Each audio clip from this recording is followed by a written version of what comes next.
got a shotgun. Holy shit. He's got a shotgun? Yeah. He's got a shotgun. You guys.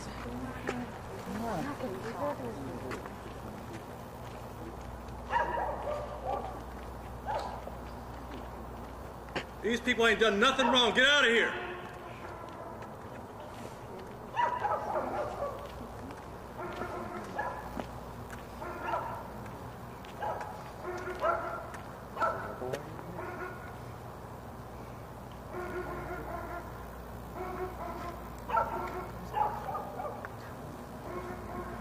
Leave.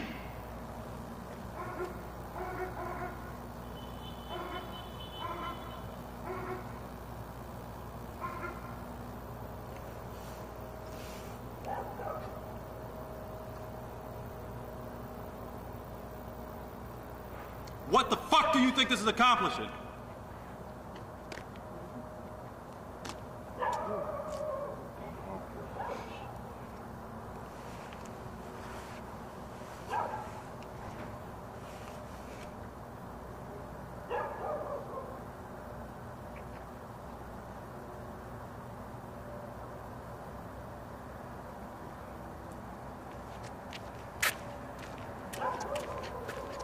How come you hiding your faces? Are you ashamed? Huh? Yeah, you can videotape other people, but you hide your faces.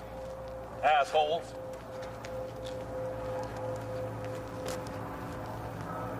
Yeah. Crystal? He's on his way. These people over here terrorizing town. Jesus Christ.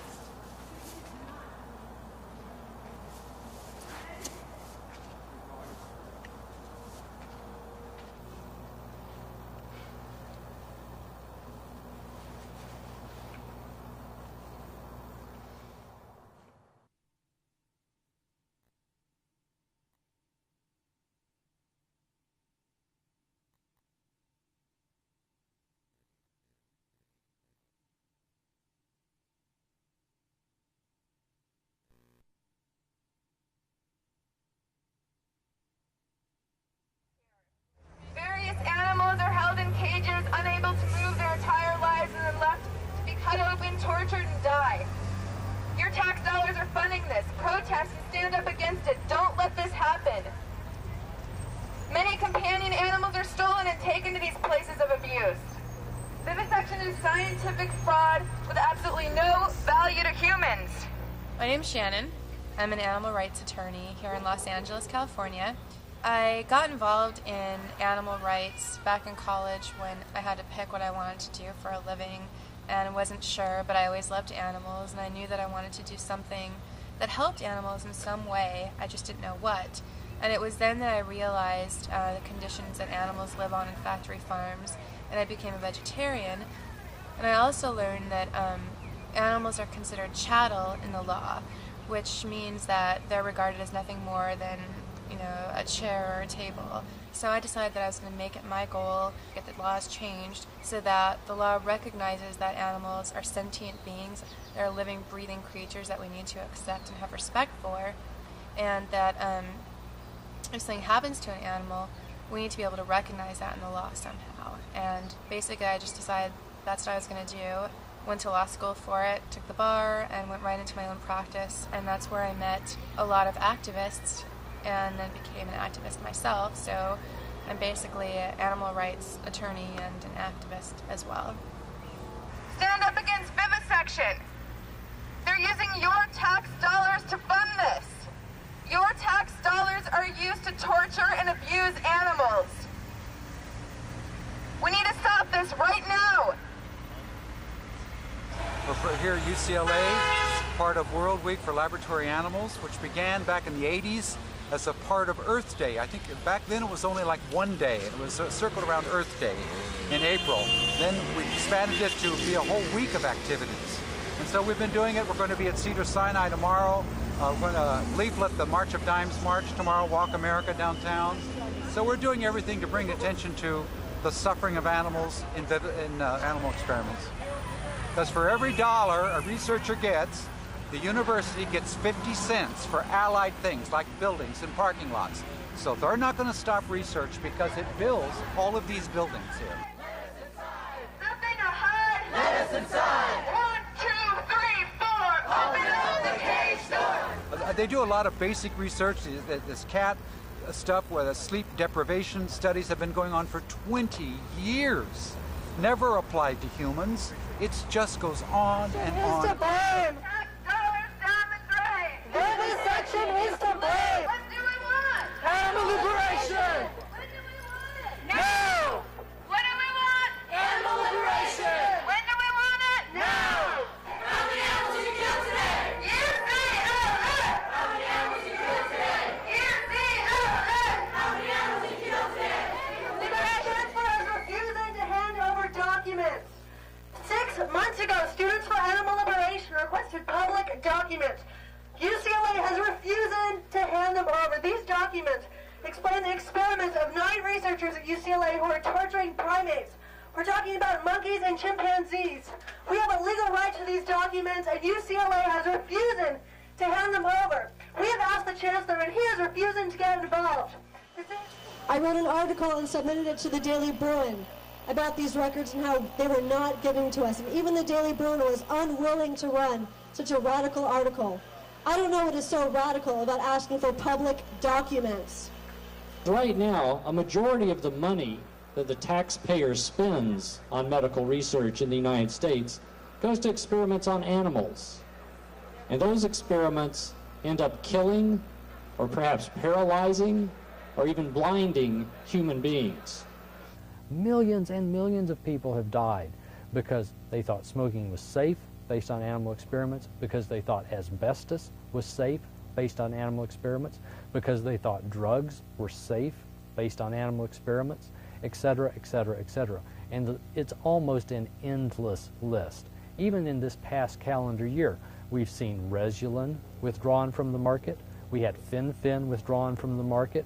I think over the last 12 months there have been 7 drugs that have been withdrawn from the U.S. market. Virtually all useful clinical data comes from non-animal research methods, methods such as epidemiologic studies, which are responsible for showing us the association between heart disease and diet, between smoking and cancer, and thousands of other things that we use every day in our practices. Animal research is not useful in these regards. Other techniques like PET scans, CAT scans, cell cultures, human cell cultures in the laboratory, stem cell research, microarrays, which allow us to put thousands of pieces of genetic material onto a glass slide and test toxicity for humans, not for non-human animals. All of these techniques have been shown to be much more effective than animal research. So the vested interest groups can stay behind their walls and they can hide, but they can't hide from the truth. And they came up with a mantra that they keep using and using and using all the time because it works wonders for them. The mantra is, animal experimentation saves human lives. If you want to do anything in the world, not only animal experimentation, any project that encounters opposition, and you want people to support you, the only thing you have to do is to say it saves human lives.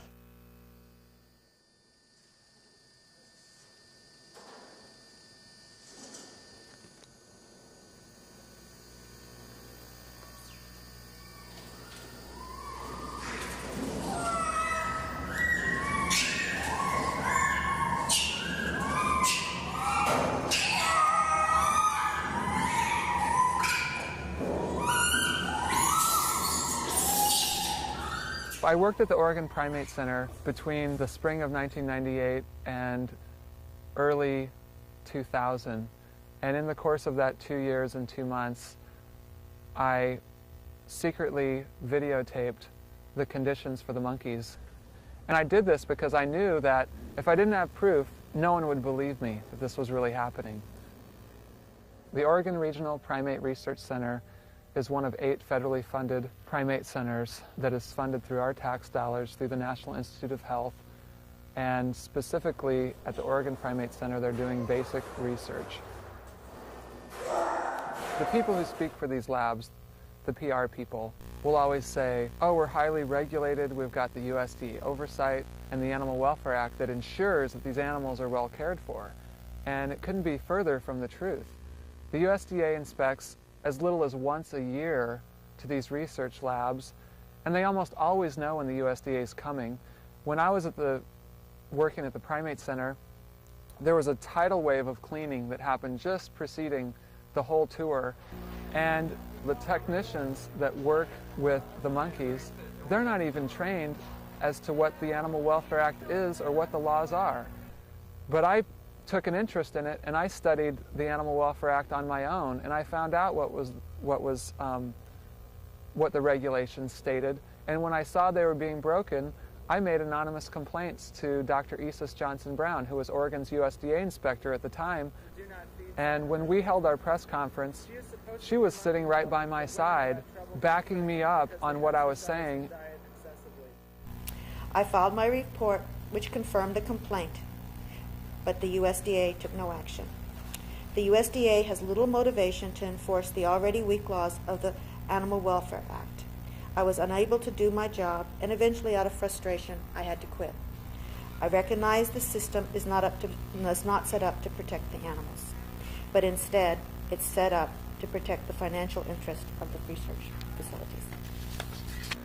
This video and this video log is part of a massive complaint that we filed with the United States Department of Agriculture. Attorneys at the Animal Legal Defense Fund helped us compile it, and it's based on the video that I took secretly at the Primate Center and the notes that I took while I was there, and I carefully documented all the USDA violations that I saw. The written complaint was over 50 pages long, and there's 2 hours of video evidence. By and large, most of the monkeys that are living indoors at the Oregon Primate Center are living alone in a cage. We're talking about more than 1,000 monkeys living like this, alone in a cage. By the regulations, if you have a certain size macaque, rhesus macaque monkey, it's supposed to be in a cage of a certain square footage, as far as the bottom, a certain cubic footage. If you extrapolate the size of the rhesus monkey to the size of an average human being, the equivalent is spending your life in a space that is 5 feet by 5 feet. It's really hard for me to watch just because I know that so many of these monkeys are still there. It's been a year since I worked there, and yet a lot of the same monkeys are still there in the same conditions, and they haven't moved. I mean, they live their whole life in these tiny cages. This female rhesus monkey was sick, and she was sedated for some kind of an exam and then put back in her cage without being monitored for recovery. These animals, even when they're sick, they don't get any kind of bedding to lie on. The only thing they have is the stainless steel cage with bars. And this monkey's just recovering from sedation. I don't know if you can tell, but this arm is swollen up almost twice the size of the other arm. And their cages are supposed to be made safe so that they can't get injured. But this happened all the time. And the same monkeys, they'd be reaching down, fishing for a bit of food in the pan of their cage, just bored, and get their hand caught. And the cages would often have to be cut because their arm was stuck, permanently stuck. See how these cages have been bent? This is how many times these animals have been caught in the cage. You can see this little infant has a bad injury. Her cheek is torn apart, and she probably tore it on something that was attached to the cage. I reported that incident, and the clinic staff looked at it, and I don't think there was anything done. The mother's really protective of her infant, and they all are, and she's in the time-mated breeding program, and so she's probably had many babies stolen away from her. They take the babies away at 6 months so that the mothers can get impregnated again and keep cranking out babies. This baby had just been taken away just a few days, maybe the day before this video was shot. The cries that you're hearing in the background are other infants that are crying out for their mothers. Those are distress calls, and this cage is surrounded by other cages with other infants in them.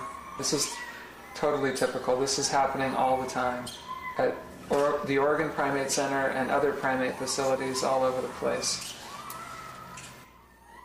Each monkey has its own way of trying to cope with this environment, this unnatural living situation, and they do it in fear. They live their whole lives in fear. And when you keep monkeys in these kind of conditions, in these tiny cages, they show all kinds of neurotic behaviors. Like, you can just see the circling and circling. All these monkeys, look at this monkey, keeps going back and forth to the front and the back of the cage. They all have their own little patterns. Look at this monkey right here, just moving back and forth and back and forth. And they're trying to cope with this incredibly unnatural life in these tiny cages. These monkeys are very socially complex by nature. They would live in giant troops all together, and in captivity, they're going mad. There's absolutely no question but that when non-human primates, monkeys, apes, are put into the tiny barren, sterile cages that are typical of almost all medical research facilities, such as those at the Oregon Regional Primate Center, they suffer most terribly. They suffer from boredom. They suffer terribly from being kept in isolation from others of their kind, because monkeys and apes are extremely social. And they suffer too from depression, the same kind of the clinical symptoms that a depressed human child shows are seen.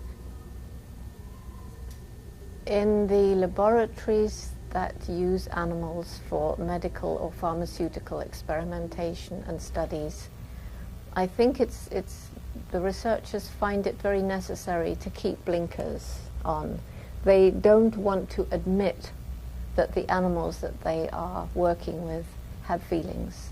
They don't want to admit that they might have minds and personalities, because that would make it quite difficult for them to do what they do.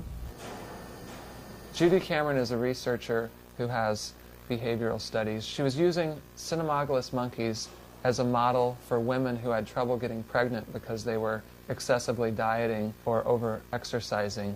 And she would force these monkeys to run on treadmills, stress them out by putting them across from larger, more intimidating male monkeys, and starve them by only feeding them once a day.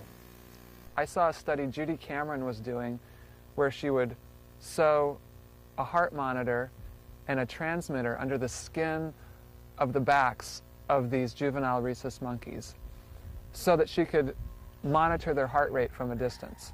And she would scare them to watch their heart rate go up.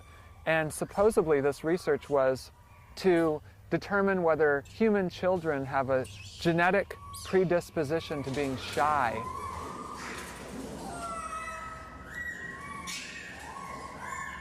If the researcher can justify to his institution that his research would be interfered with if the animal's pain were alleviated, then he can go ahead with his research and the animal is offered no alleviation of the pain.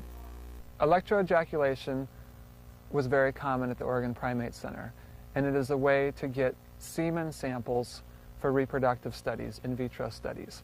Happened almost every day.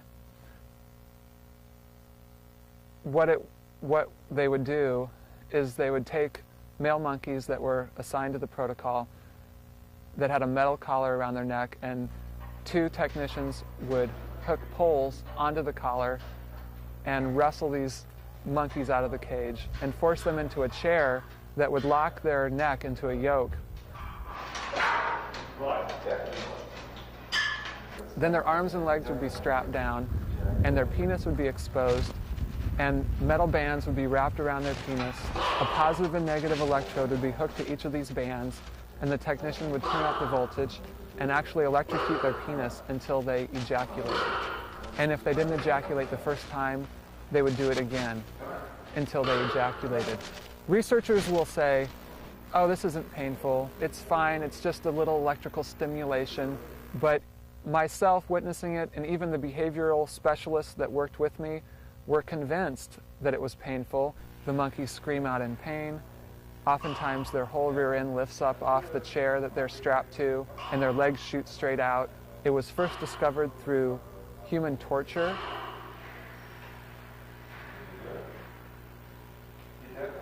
It has been proven that monkeys, these intelligent rhesus monkeys, can be trained through vibrostimulation to ejaculate. It just takes more time. And the technicians and researchers are not willing to invest the time it takes to do it in a way that's not painful. And I used to sit on the IACUC committee, which is the animal care committee that's supposed to make sure that the animals are humanely cared for. And we were having a discussion about changing our electroejaculation procedure, and Dr. Hess, who is a veterinarian, the head of the IACUC, said, if someone were to make a videotape of this procedure, we would be shut down tomorrow. And I thought about that, and I decided that I needed to make that videotape.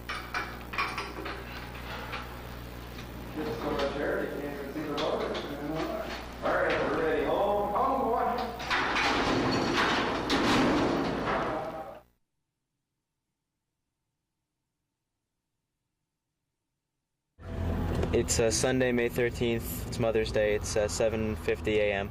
We're on our way to another protest at the laboratory right now. We're going to be there from 8 o'clock to 10 o'clock. We're going to be greeting the workers as they're coming in for their shift on Sunday.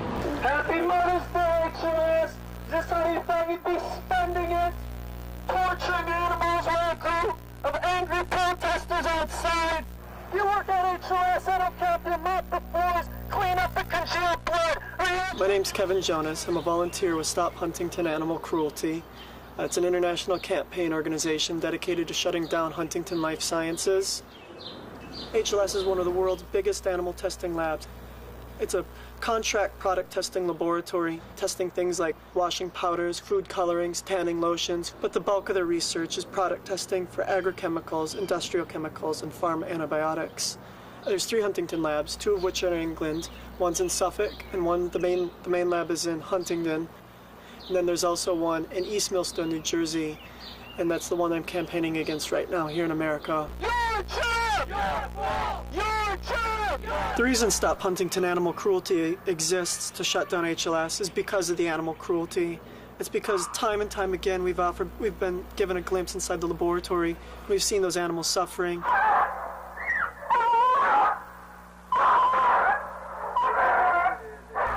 We've seen the brutality. We've heard their screams. You're caught on videotape saying the reason you do animal tests is so you can manipulate the data to get the customer's product onto the market and encourage repeat business. No secrets here, HLS! One of the last USDA reports I read, they do the inspections of the lab to make sure that proper animal welfare is being given. One of the things cited against HLS was that for a full day, for a full 24-hour period, they left 10 animals post-surgery with no pain-relieving medication, no pain relief at all. How much effort is it to give those animals pain relief? You can see the police behind us. Some of them are clutching fire extinguisher-sized pepper spray. On this side of the barricade, you have people who are speaking their mind, practicing their First Amendment freedom of speech, working towards a more compassionate world. And they have their clubs and their pepper spray and their authority, and why they're more concerned with the threat of us than the injustices that go on in the lab is beyond me. Now we're sick of waiting around for the government to do anything. We don't need any more proof. 5 undercover investigations, 4 of which were in the last 4 years, 2 of which since the new management team came in, showing there's still animal cruelty, sloppy science, and laws being broken. We will close this place down. Make no mistake, investor after investor after investor has left your company. Nobody wants their name attached to puppy killers. Nobody. We just finished our demonstration at Huntington Life Sciences. We just drove down the road where there's a special park where you can bring your dogs and have them off the leash. We thought we'd come down here and give them some leaflets about what goes on in their own community and tell them about the kind of dogs that are used at HLS and what they're used for, try to gain support. To just make phone calls and just tell, Huntington investors and the bank. The key to this campaign was learned early on. If we want to close down HLS, you take out their pillars of support. One of the main pillars of support is their finances, the big corporations. We've taken on the biggest, like Citibank, Merrill Lynch. HSBC is the world's second largest, biggest bank. Barclays, the UK government. Phil Drew nominees had 41 million shares and sold them all for 1 pence each. All of these were shareholders and sold off because we were targeting them, and they've all dumped the shares in HLS except for the last few stubborn ones that are sticking in there, and we're targeting them full time now, and we'll be relentless until they're done. Right now we're heading to the home of Thomas Perna. He's the senior executive vice president of the Bank of New York. We're going to have a home protest at his house. Some people see home protests as somehow unfair, like we're playing outside of the rules. The way I see it, the animals at Huntington Life Sciences, they're there 24 hours a day, 7 days a week, and the people who are responsible for that, people like Mr. Perna, the people who are financing Huntington and keeping them in business, they're responsible 7 days a week, 24 hours a day, just the same, and they're not going to get to punch out at 5 o'clock, go home and forget about it, and avoid that responsibility either. Vivisection is illegal! How many puppies have to die? Stop the torture! Stop the pain! Thomas Perna is to blame! Thomas Perna is an animal murderer! Get off of my property! Stop the torture! Stop the pain! Thomas Perna is to blame! Get out of my killing animals! Get out of my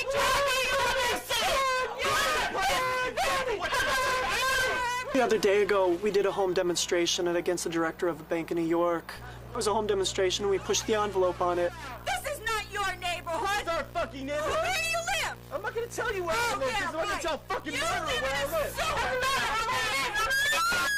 Your job! Your fault! Your job! Your fault! Your job! Your fault! Your job! Your fault! Myself and 2 others were arrested at that demonstration.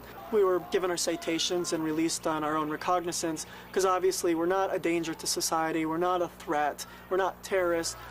Things like home demonstrations and protests and like that, we're not doing this for name recognition, we're not doing this for fundraising and for money and for fun. We're doing it because it has a consequence, it has an effect.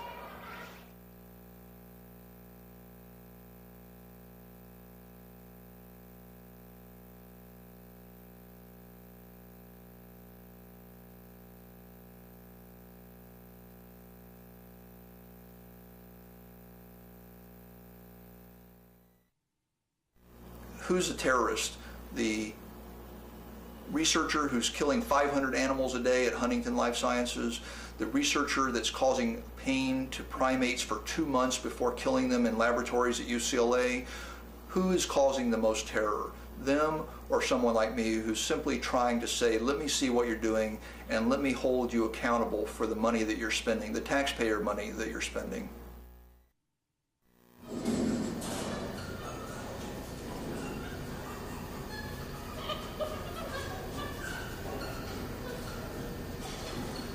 The researchers will tell you that these monkeys are cared for because there's a psychological well-being program that's mandated by law under the Animal Welfare Act, and that they have adequate enrichment, that they have toys, that they're required to have some kind of stimulation.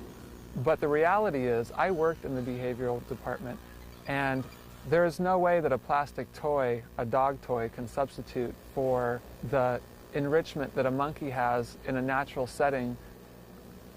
The laws are very vague, they're full of loopholes. There are no minimum standards, there are no minimum requirements in the Animal Welfare Act. The psychological well-being requirements allow every facility to make up their own plan, and it doesn't matter if the plan works or not. And the USDA is powerless to do anything about it. USDA has been hand in hand, if not monetarily, and I've never known an inspector that's taken any kind of graft, but philosophically, hand in hand with the industry. I was told by my boss, Bob Gibbons, the Western Regional Director, to take and cut down the number of violations that I wrote down by half, and then cut it down by half again. When I first started to give the capuchins more attention because they were having so many problems, I would hand out peanuts, and it was just so obvious that there was such a scarcity of any kind of variety in their diet. There was one time when I gave this Olay a little peanut, and he was grabbing on the side of the cage, but he wasn't willing to let go of the peanut because if he dropped it, he'd lose it through the bottom of the cage, and so he eventually just slowly fell over backwards because he didn't want to lose his little treat that was so precious to him. Capuchin monkeys in the wild have so much variety in their diet, they would have no need to be so careful about losing one little tidbit of food. But in the research setting, it's just such a stark environment. They hardly ever get any treats. There's nothing for them to do.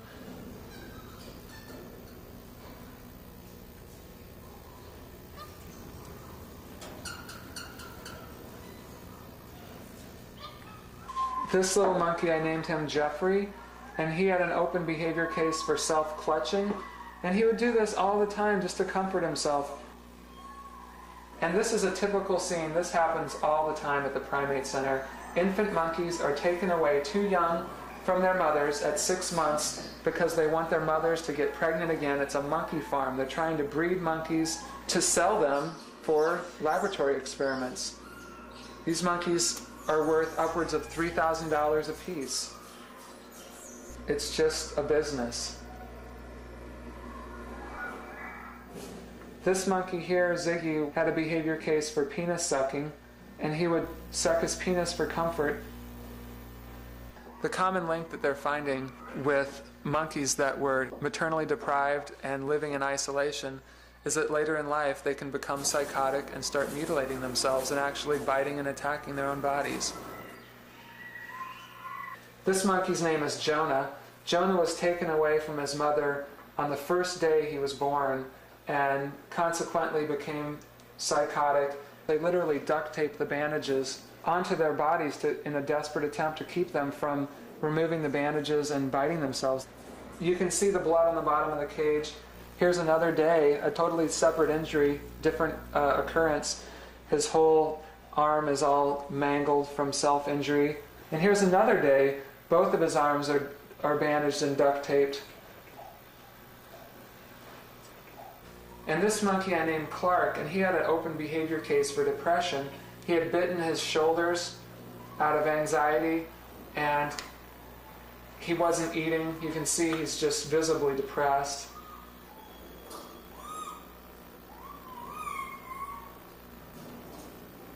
These monkeys are really considered furry test tubes. Their personal needs, their physical needs, are not considered in the equation. Here's an infant monkey that obviously prematurely weaned and is clinging to this filthy little fleece toy for comfort because she doesn't have her mother.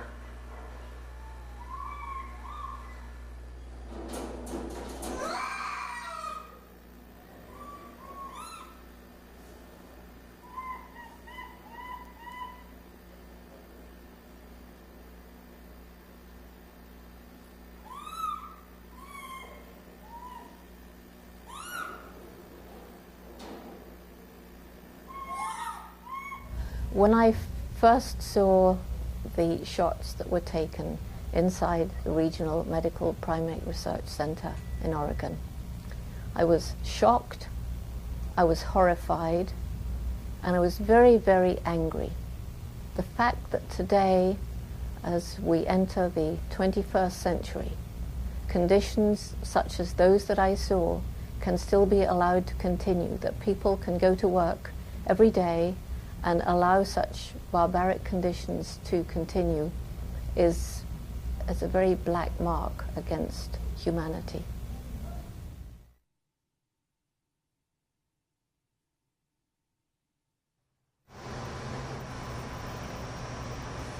Everybody here that's standing out here protecting this building is complicit in torture. You are responsible for the animals that are being killed inside that building. You're just as guilty. Every one of you has blood on your hands. This is funny to you guys? You guys have This is funny? This is some damn good humor. Let's put this shit on Comedy Central, huh? Go to the 5th floor where these exact experiments are going on That'll wipe the goddamn grins off of your faces. Another thing we have in the United States are drugs that are coming out from pharmaceutical companies. Drugs that are passed in animal experiments that come out and kill human beings. What kind of science is that? We call that medicine? We call that progress? You're promoting the murder of animals, and you're promoting the murder of human beings by pharmaceutical companies that are using these kinds of tests to put out drugs onto the market that are unsafe, all for profit, for nothing but profit. You are the guardians of that profit. We are telling future generations that it is okay to torture and to kill innocent beings for something as pointless as grant money, and that's all that's coming out of this shit. That's the only thing coming out of it. These experiments are not saving human lives.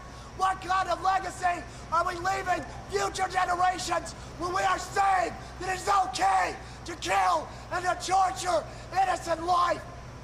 What kind of example are you setting? What kind of world do you hope for your children to live in?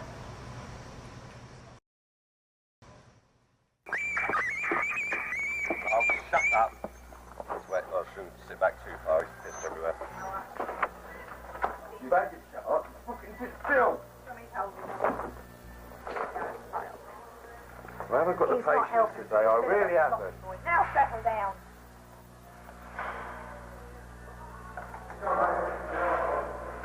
Oh, there anyway.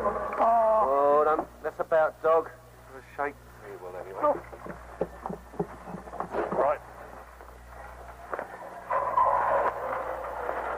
Doesn't work, doesn't it? Certainly does. Fucking hell!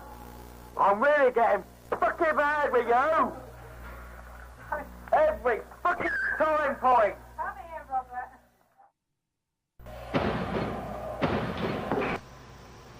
Terrorist is a name applied to the Animal Liberation Front, usually spoken by a politician, with pockets lined by animal exploitation industries.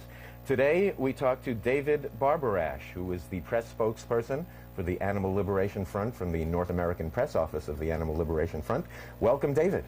Thank you, Bob. I'm glad to be here. It is a pleasure to have you. David, what is the Animal Liberation Front? What is the ALF? Well, the ALF are not terrorists, actually. I prefer to call the ALF an anti-terrorist organization. They fight against terrorism that is inflicted on animals which are not human, by humans. And the ALF has been around in North America for over 20 years now.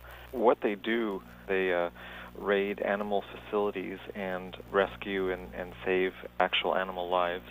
These can be research laboratories or factory farms or fur farms or any place that would house animals for the purpose of using, abusing, torturing them. Now, some people think that the ALF supports violence. The ALF operate under a strict set of ethics, set of guidelines, which state that no individual, animal or human, will be injured or killed in the course of an action. And in fact, in the over 20 years of thousands of actions here in North America, those guidelines have never been broken. Mm-hmm. You know, when you see people in ski masks, you go, oh, scary, terrorists, you know. But then when you see those people in ski masks holding a beagle puppy in their hands, and you go, I would have done anything. If I lost my dog, if on the 4th of July fireworks went off and my dog didn't have a tag on that day, what would I do to get my dog out of a research lab? Because a lot of shelters give dogs over to research. That's right. And we have to remember as well that just because something is deemed illegal in our society doesn't mean that it's the wrong thing to do. And we can look to the people who began the Underground Railroad and helped to free slaves out of the southern states and smuggle them into Canada and into the northern U.S.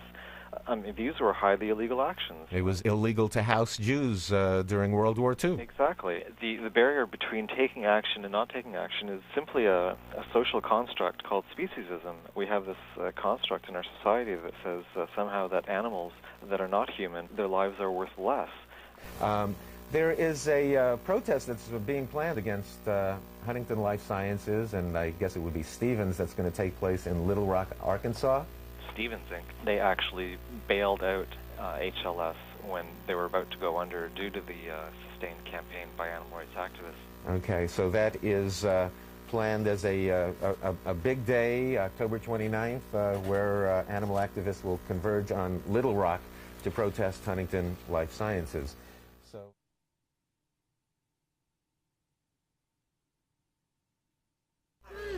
Puppy killing! Leave town! Puppy killing! Leave town! Puppy killing! Leave town! Investment in Huntington Life Sciences! 500 innocent animals!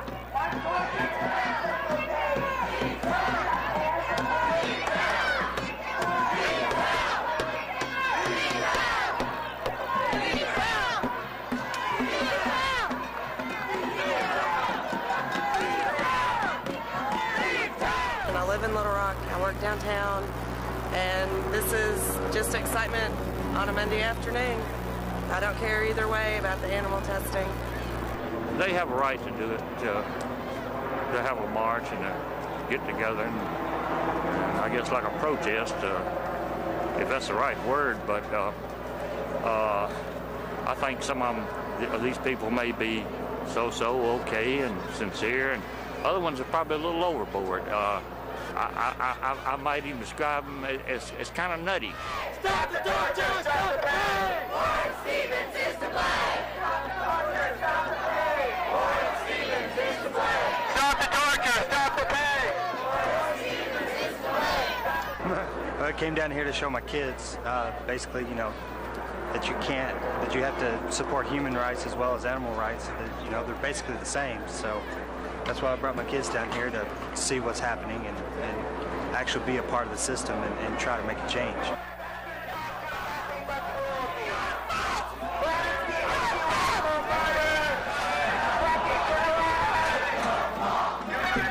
Country hates you, Warren Stevens!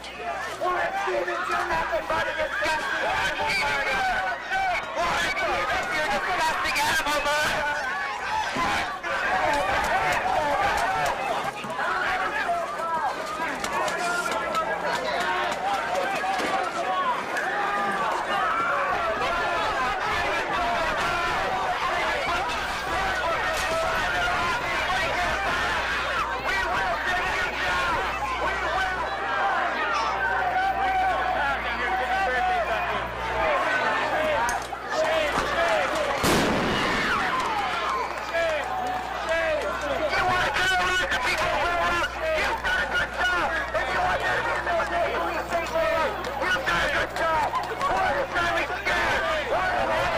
I think that there's something inside of all human beings that wants to try and make the world a better place. I've been involved in medicine now for 25 years, and there's nothing about life on this planet that bothers me more than suffering.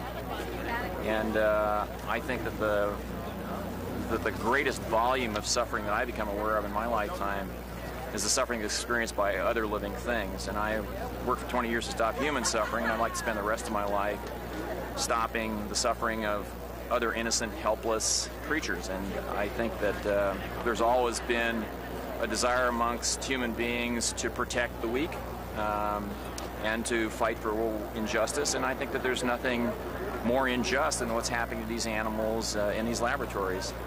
It's a campaign that sparked a lot of controversy because it is successful, because we are making an impact. Throughout this last year, we have proven that we don't need to rely on politicians, on the media to champion our cause, on the police to actually carry out the law accordingly. We can take action ourselves and achieve things right now and actually save animals today by using a combination of brains and bronze, knowing our targets, knowing where they're vulnerable, and hitting them as hard as we can in any way possible. Why would an animal rights activist be viewed negatively? Because it could change public perception. Change in public perception causing a change in the status quo. Change in the status quo, when you're doing things one way, it becomes uncomfortable when you have to change. A lot of people question, why should we be focusing on animals right now? Because at the end of the day, testing on animals and what's going on inside Huntington is still wrong. It doesn't matter what else is going on in the world, it is still wrong. It's wrong to punch dogs in the face. And if we don't say something about it, and we don't do something about it, who will? When's it going to stop? Animals cannot speak for themselves, and we're here to speak out for them! Woo! You will hear us! After working for 2 years at the Primate Center, I've come to the personal conclusion that primate research is inherently cruel, and I don't think the research is doing much of anything to help humanity. And I think that the more that people get to know and see how their tax dollars are being wasted in these federally funded research facilities, the more they're going to realize it, and eventually it's going to end.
Various animals are held in cages, unable to move their entire lives, and then left to be cut open, tortured, and die. Your tax dollars are funding this. Protest and stand up against it. Don't let this happen. Many companion animals are stolen and taken to these places of abuse. Vivisection is scientific fraud with absolutely no value to humans. My name's Shannon. I'm an animal rights attorney here in Los Angeles, California. I got involved in animal rights back in college when I had to pick what I wanted to do for a living and wasn't sure, but I always loved animals, and I knew that I wanted to do something that helped animals in some way. I just didn't know what. And it was then that I realized the conditions that animals live on in factory farms, and I became a vegetarian. And I also learned that animals are considered chattel in the law, which means that they're regarded as nothing more than, you know, a chair or a table. So I decided that I was going to make it my goal to get the laws changed so that the law recognizes that animals are sentient beings, they're living, breathing creatures that we need to accept and have respect for.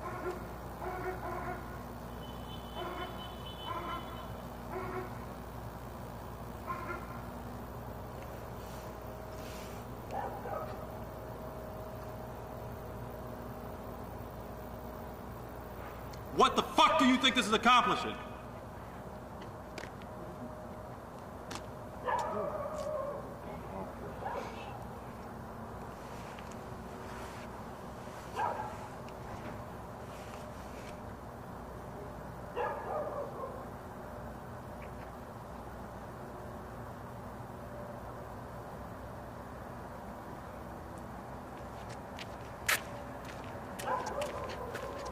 How come you're hiding your faces? Are you ashamed? Huh? Yeah, you can videotape other people, but you hide your faces. Assholes.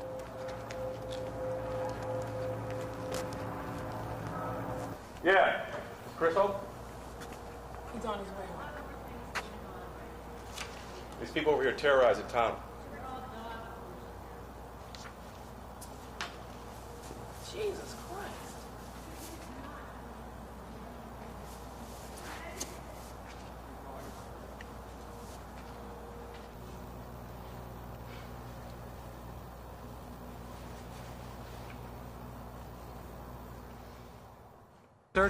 This cat stuff where the sleep deprivation studies have been going on for 20 years. Never applied to humans. It just goes on and on. Tax dollars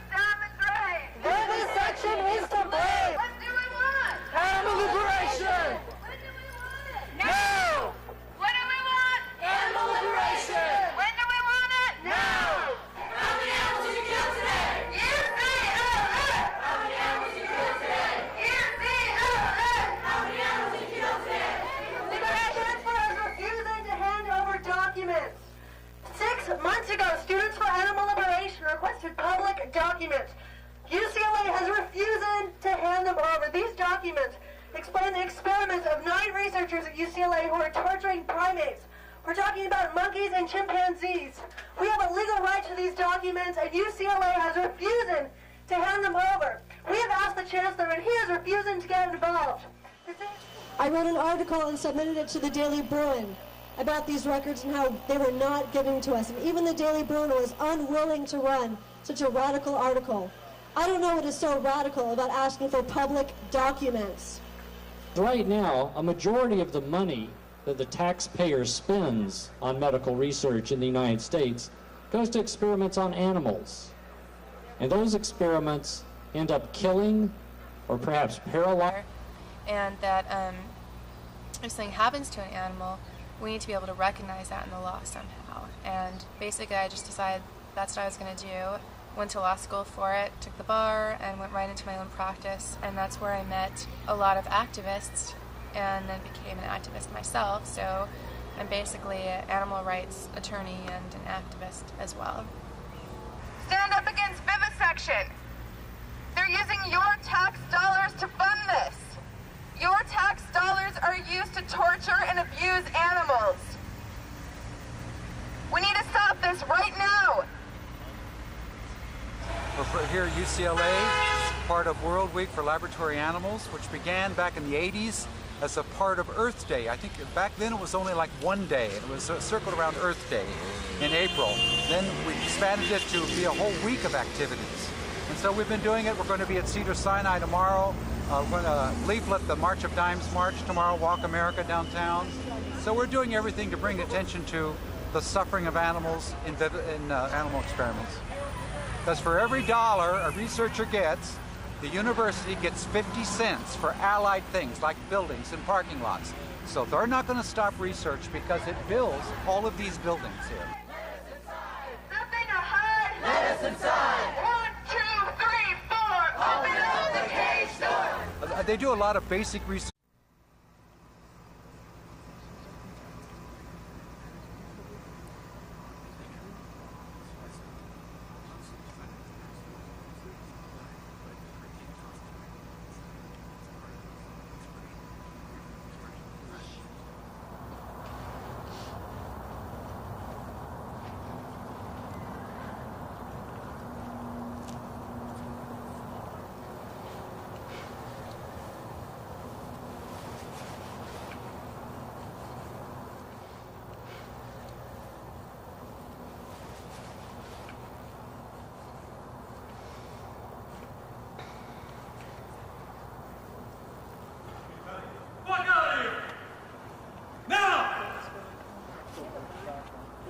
Shotgun.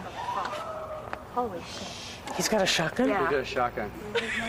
You guys.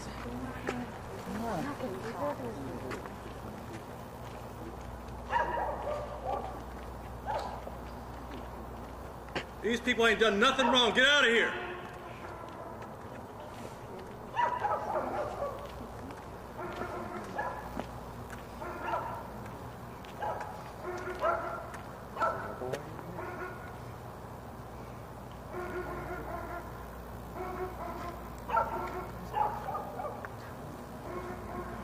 Leave!